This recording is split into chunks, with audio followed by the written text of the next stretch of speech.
In 1867, St. Jude's Church in Ebute-Metta, now a cathedral, was born from a remarkable history. At that time, the landscape that later became the nation of Nigeria was undergoing significant changes in all facets.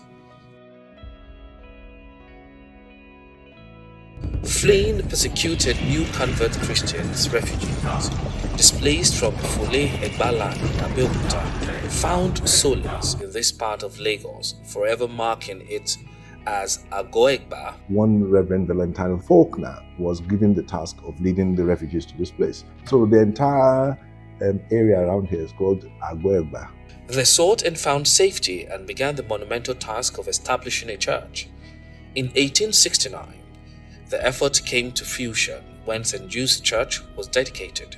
Now a cathedral, the church stands as a testament of the early Christian missionary activities that took roots in Nigeria, forever shaping the religious landscape of the region.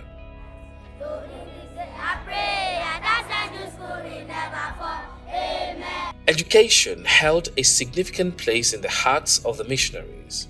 Their devotion to spreading knowledge and faith laid a strong foundation for St. Jude's School as offshoot of St. Jude's Church, a legacy that has endured to this day. It was the best primary school on the mainland at that time. We were very well grounded in Anglicanism. Most of the liturgy in Anglicanism were taught right from school. In fact, during that our time, if they are going to mention 3 schools in the entire Lagos, I'm talking about even Lagos Island too. Before they mention 3 schools in Lagos, they must mention St. Jude's School. The school was a school. Not one of the best, but the best. Now, when we were at St. Jude's, we used to sing a song, Okay, Gajoke. St. Jude's, Gajuwonlo. In the midst of these pews, some of the elderly amongst us were born and raised right here at St. Jude's. As they aged, their offsprings, the youth, resistance to long Yoruba services in the main, as well as absence of vibrant youth-centric church activities, over time began to leave the church. Their reasons sound and justifiable.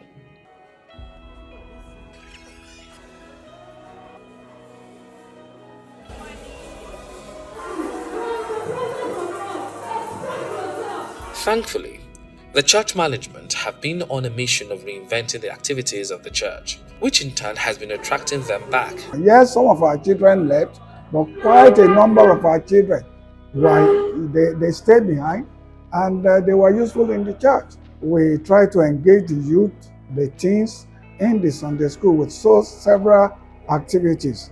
Retreat, God's Heritage, the yearly Children's Day. We establish IT center to get them ready for the world of today. Holiday coaching, where we engage over 200 children annually, preparing them for their next class. We're going from academical, we're going from spiritual, we're going from social to financial, so it cuts across everything. We're running a laundry service now, just a way to empower the youth to get them job. It's just starting, but hopefully when we grow bigger, people get to be more employed and all. We're cutting across everything. And I say it's a work in progress. I joined this church as a youth. My advice to the youth who are actually running out there is that God is everywhere. And again, our services are improved. We are welcoming them back. For the youth, we have band. We also have band. They can sing different kind of contemporary songs like all these praises and so on. So we have the band there. For the old, we have the hymns, we have the anthems. It can be Yoruba, it can be Nigerian art music, it can also be classical music. So any of your choice, we have it. Many people left before. Some are coming back gradually now. As for me and my house, we will remain Anglican. Romans chapter 6 verse 4 reminds us, we are reborn through baptism, and sometimes a dramatic event can lead us back to where our hearts truly belong. As young people at that time, we ran away, we wanted to break away because we didn't like the fact that the vicar of the church at that time was a member of Mason. I mean, that was the main reason. But when we got to that other church, we attended their Bible class for 3 months. Then we went to witness their baptism. One woman was converted from Sango worship. They baptized her, and immediately she was coming out of the water. Some people were laughing at this woman, Sango, and Sango was coming out of there. Sango ni ọ̀pá Sango kẹ̀ ẹni tó ń bọ̀ láti inú omi being baptized, talking Sango. So that again pushed us, young people. Why should, somebody they have been teaching for the past 6 months talk about Sango again? Then the person is an Englishman. He said, well, it's easy to take her out of Sango, but it's only the Holy Spirit that can take any evil spirit out of somebody. But that was why we came back to St. Jude's again. Now, let's turn our attention to St. Jude's School. The founding fathers held education in high regard, and it flourished as one of the few esteemed institutions molding future leaders, from successful business owners to ministers, governors, diplomats, justices, etc. But are those decades of enduring school ethos still the order of the day? If you are coming to school on Monday, you'll be shaking. You ask you 2 times 2. Next, you miss it, you are going to be flogged. That's why you have a lot of dropouts, because it was terror. When you are going home on Fridays, you feel you are the happiest person. But on Sunday night, you are shivering. Hey, trouble is starting again on Monday. You don't want to know part of it. Back then, skipping school. I was one of those guys that, after school, because they have so many vendors outside the school compound, we jump class, we go and hang out with those vendors. From there, there's a place they call Row Park, somewhere in Adekole. We just go there, hang out, we skip school. Then when we decide to come back to school, we get caught. So we know that's going to be a big trouble for us. A typical St. Jude's boy, we know how to climb the wall. You don't need a ladder to climb the wall. When they are running after you, you know how to scale that wall. Even if you are as small as this. If they catch you before you get to the wall, it's a different thing. But once your hand is on the wall, they can't. Whatever use this tire, the string of tires to beat you then. Another person is a weaver. He's an Ijesha man. He used to teach us weaving. When he wants to beat you, he will say, call Bobby. And at the same time he's beating you, he will say, put your hand in that water again. So it goes straight to your brain. They did a lot in repairing our life. Those are the people who shaped our life. At that time, we thought they were wicked. Whenever vacation day, that they will give us a money card. Hey, I would be scared stiff that the bigger boys, they will beat me. They are more don't first. So my mom will say, go to teacher about Sonia, go and stay there. After getting your card, and I will come and pick you there so that they won't beat you. Because they know invariably I will come first. For those who walked these hallowed halls, what has been the impact of the school on your life? We were encouraged to study well, to read well, and not to have boyfriends. Most of the things I gained from this school still stay with me, especially the discipline, praying after, all those things stay with me. They gave us a lot of morals, biblical morals, normal morals. They taught us to be good children. Whether you're a Muslim or a Christian, we were taught the Christian way, and we were excelling there. Today, the school's landscape is a stark contrast to its past. The major problem we are facing in the school is just the flood. The whole pipe we have in the school is no more working. The toilet pipe and everything. So it's giving the school a hell of problem. Whenever we go to competition, We always took first on second. Our uncle always teach us good and he is nice to us. I want more books and I want our syllabus to look very good. I had a meeting with the head teacher. She has told me many things that they lack in that school. And we've been able to support in a little way. We are promising them and we are believing in God. Whatever must be done, must be done. The foundation laid in the minds of parishioners lasts a lifetime. To our founding fathers, Bible studies class was a cornerstone of life building, impacting not just church members, but also students of St. Jude's Primary School who attend Bible classes. To make Sunday school, be it for the children or adults, engaging, we've added movies, competitions, and other innovative practices to our Sunday school sessions. St. Jude's Sunday School was a fantastic place. I can never forget it in my life. And the way it molded my life spiritually. Apart from the fact that it nurtured me spiritually, it also instilled discipline into us. It taught us through poetry, drama, dances, recitation. St. Jude's Sunday School cannot be compared with any. I don't think St. Jude's will never lack. Apart from our money, we will give time. Whenever I'm called on anything I can do, I will support them. Because that's where I got my foundation in life. I decided to stay. One, because of the love I found among the congregation, not discriminatory. Just been my joy, even outside the shore of Nigeria. Most places I have been to, I know you. Is it because of my marks? You say, no. Are you not from a department I say used to? Yeah, I went to one Sunday school. Hello, sweet. You have your family. When I see them going up, I know that God has already done it because the work we have been doing is not in vain.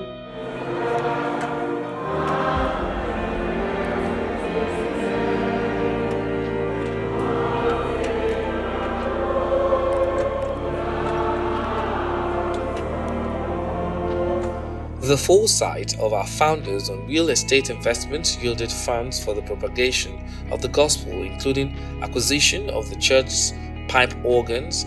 Yes, it was assembled in 1953. We commissioned it in 1953 because then it was the biggest in West Africa. We bought it £50,000 then. It's a lot of money. And other economic benefit to the church, although it's nearly slipped through our fingers. It took the great foresight of the forefathers of the church to have acquired that parcel of land in a very strategic area like that. So we have this property on Bornu Way.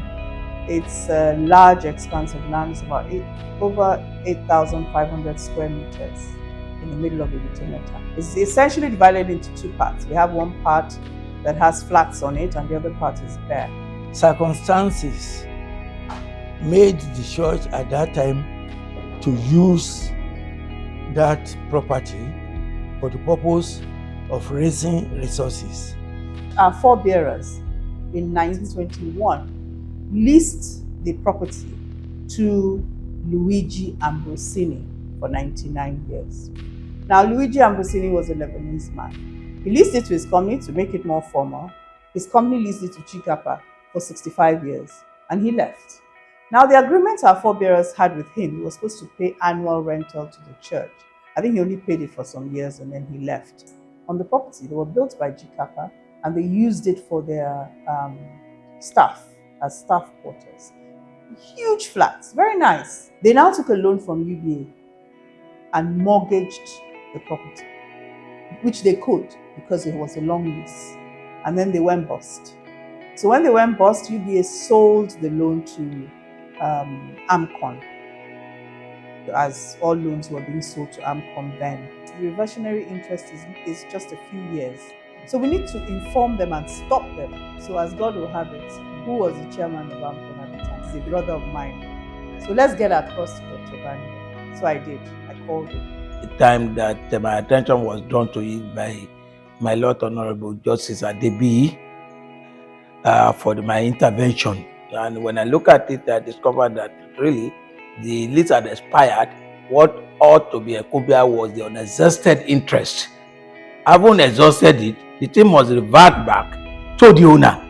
So I had to intervene at the management and board level of the asset management company to say, look, this is a good case to return the asset back to the church. And somehow God granted us the grace to be able to navigate successfully through in returning the asset back to the church. One day, lo and behold, Dr. Banire said, the letter is ready, returning the property to the church. And it was like magic. And I think God just kept Dr. Banire there for us. We knew that it belongs to God, and what belongs to God cannot be taken over by other people. So we thank God and we praise Him. 1 Corinthians chapter 3 verse 10, I have laid the foundation, and another buildeth thereon. But let every man take heed how he buildeth thereupon. Reminds us of the foundation, and we've seen it develop over the years. The Cathedral of St. Jude, seat of the Diocese of Lagos Mainland, stands as a testament to the dedication and commitment of our leaders. 3 churches have great impact on my Christian life. 2, incidentally, in my native city of Abeokuta. The church in Lagos that has impacted my life seriously twice is the current Cathedral of St. Jude. I am at home here. In a way, it holds, I'm sentimental about my relationship with the church, and sometimes that drives my passion for it. Leadership always comes with challenges. What have our leaders faced in the past, and how do they navigate the present? God give us the grace to be the pioneer bishop of Lagos Mainland, with the Cathedral Church of St. Jude as the mother church. As the second team. Yeah, because you've met with people, at least, and the work continues progressively. Yes, though it was tough, but we thank God that pushing here and there, and with God's backing and people's willingness to serve, we were able to pull through. Ebute Metta was almost at the center of Lagos, and the responsibility of the cathedral became bigger. It's the number one church in the diocese. So we had to make efforts too to be able to rise up to that challenge. Taking care of our flock is a significant responsibility. How does the church fulfill this duty? Not only in the church, everyone's. We give them gifts. We give them a lot of gifts, like 2 bags of yam. At times, we used to buy 2 bags of yam, 200 pieces. Then we buy gari, we buy rice, we buy indomie for children, and we give them clothes. During December time, we always give them new ankaras, 6 yards each, fairly used clothes, a lot of them from the members. By now, we should be putting it in the bulletin.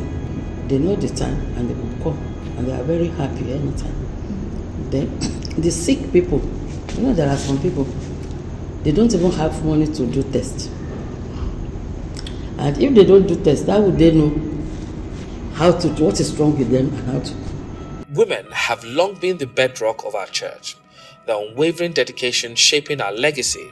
Notably, the steadfast participation in the weekly sacrifice card contribution has brought recognition to the church within the diocese.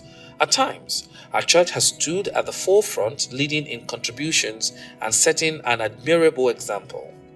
They carry the embargo of St. Jude. They want to maintain their culture. They are so proud of their history and so proud of their monumental achievements. Every event that has been going on is very fresh on the head of an average St. Jude woman, because they've been involved, they've been part of it, and then they look forward to even getting farther and bigger than they were before. And then most of them are learned, which I can say I give to them. You will see the lawyers, doctors and all that, and even out of their way, out of their career path and all that, they go all out in attending to the work of God. The return of St. Jude Day unites our people, especially reigniting family bonding, and the anticipation is palpable. Our esteemed elders and parents in the church share their wisdom and messages with us. Níjọ́sí yẹn, ọjọ́ ayọ̀ gan ni fún wa, ọjọ́ ayọ̀ ni. Ṣùgbọ́n mi mọ nǹkan tó dẹ̀ dé tí gbogbo ẹ̀dẹ̀ yìí tí kò ṣeé ṣe mọ́, ṣùgbọ́n ọjọ́ ayọ̀ ni gbogbo èèyàn máa ń fẹ́ kí ọjọ́ yẹn dé. Wọ́n lè jẹ communion, wọ́n á dẹ̀ tún ríra wọn, inú wọn á dùn. In the final analysis, pragmatic evangelism and constantly positioning the cathedral to live up to today's life dynamics remain a continuum. In the past, it was the unifying factor for the church. But when I got here, I discovered that it wasn't so again. Then last year, I told them that we will be celebrating it this year. I thank God for Justice Abukola Adebiyi. She keyed into that, and she has been doing this before. But for now, because of the fact that I wanted St. Jude Day to be reestablished, she decided to bring this program to St. Jude Day, and we move on from here. So, our challenges are legion, but the support of each of you brethren, no mountain can be too high to climb. The critical area that the church requires help is in the area of financing to be able to sustain the various programs that the church has in place to cater not only for the souls of the parishioners, but also to cater to their increasing social welfare needs. In a land with limited help from government quarters, the church is shouldering a lot of responsibility in society, and St. Jude's is not an exception. St. Jude's requires help of the larger St. Jude's family, beyond those who currently worship there. There are some bequests that we have. We have some people who want to support church music. We have some people who want to support children's education. We have some people who want us to cater for the elderly. It is not enough to use the weekly or daily contributions that you have. So you need long-term funding to be able to carry out the long-term plans that we have. And that, we believe, we can get from a good number of those of us who are present here today. So we are asking you, come to Macedonia and help. Come to St. Jude's Church in Butemeta, now the Cathedral of St. Jude, the cathedral that was predicted a long time ago, which has now been fulfilled. But as a cathedral, we must also stand on firm ground.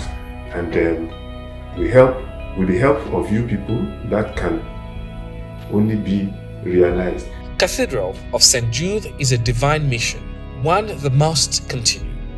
We have shared the stories of the past heroes and living legends. What legacies will you leave behind? This is your chance to support the gospel. Make it count today and always. God bless you bountifully.